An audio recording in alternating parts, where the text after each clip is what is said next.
sur pourquoi les hommes noirs datent plus de femmes blanches. Bon, en tout cas, c'est pas moi qui le dis, hein. Ok. Il y a un gars qui s'appelle France Fanon.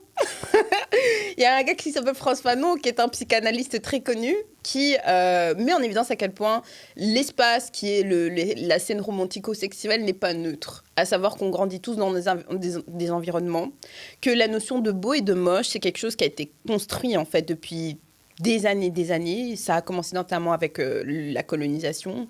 On a fait des théories des races où on a associé le fait d'être on a associé le fait d'être beau à des personnes blanches et les personnes d'être moins désirables à des personnes noires. Et c'est des choses qui n'ont jamais été déconstruites, tu vois, et auxquelles les sociétés, elles ont été baignées. Et après, ça va vraiment influencer notre rapport au goût, à qui va être beau, qui va être moche. Et donc, France Fanon traduit ce raisonnement par rapport à la société où il a grandi, donc martiniquaise, si je ne me trompe pas.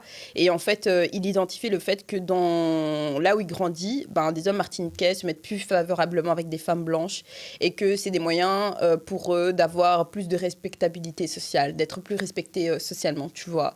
Et que ce processus aussi se faisait aussi inversement, que certaines femmes noires aussi se mettaient avec des hommes blancs pour avoir une certaine ascension sociale. Et donc voilà, c'est quelque chose qui a été fort développé en sociologie. Je sais qu'il y a d'autres auteurs aussi qui en ont parlé, vraiment pour nous faire comprendre que cet espace est pas neutre. Même Tinder, tu vois, c'est pas neutre.